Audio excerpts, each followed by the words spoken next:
అందరికీ నమస్కారం. మాజీ ముఖ్యమంత్రి కేసీఆర్ గారు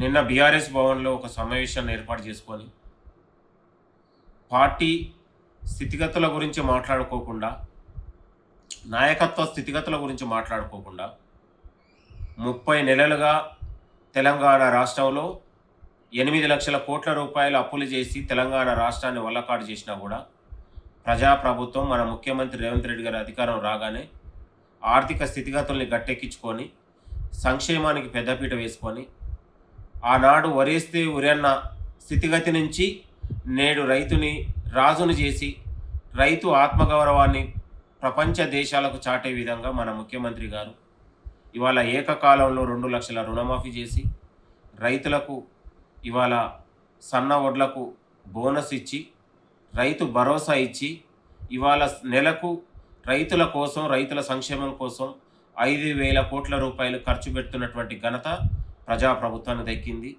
ఇవాళ 30 నెలలుగా ఈ రాష్ట్రంలో రైతుల కోసం దాదాపు 1,40,000 కోట్ల రూపాయలు వెచ్చించి ఇవాళ రైతుల సంక్షేమం కోసం, రైతులకు ఆత్మగౌరవాన్ని, విశ్వాసాన్ని నింపినటువంటి ఘనత ఈ ప్రజాప్రభుత్వాన్ని, విశ్వాసాన్ని, ప్రజాపాలన అనే విషయాన్ని మరొకసారి గుర్తు చేసుకోవాలి.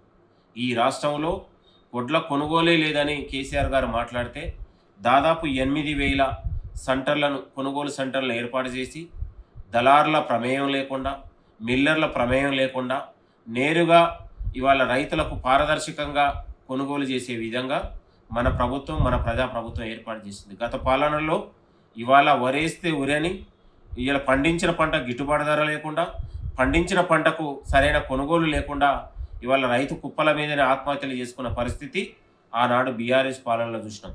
ఈనాడు ప్రజాప్రభుత్వం మన ముఖ్యమంత్రి రేవంత్ రెడ్డి గారి పాలనలో ఇవాళ దళారుల ప్రమేయం లేకుండా, ఇవాళ కొనుగోళ్లలో అక్రమాలు లేకుండా అత్యంత పారదర్శకంగా కొనుగోలు చేసిన వెంటనే ఇవాళ రైతులకు నేరుగా బ్యాంకులలో రుణాలు జమ చేసినటువంటి ఘనత మన ప్రజాప్రభుత్వానికి.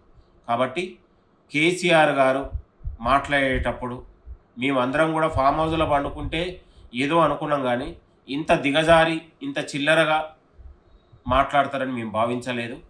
ప్రజాప్రభుత్వం, ప్రజాపాలన, మన ముఖ్యమంత్రి రేవంత్ రెడ్డి గారు ఇవాళ దేశానికి ఒక ఆదర్శంలాగా, ఇవాళ ఒక దిక్సూచిలాగా నిలిచిండనే విషయాన్ని మరొకసారి గుర్తు చేసుకోవాలి.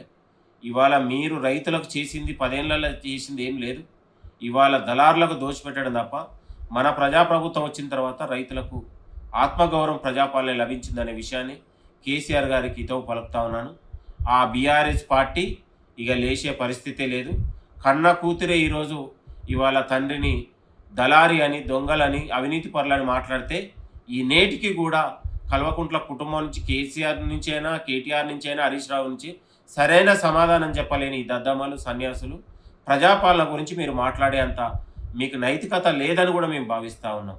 ఇది రైతుని రాజు చేసినటువంటి ప్రభుత్వం, సంక్షేమానికి పెద్దపీట వేసినటువంటి ప్రభుత్వం.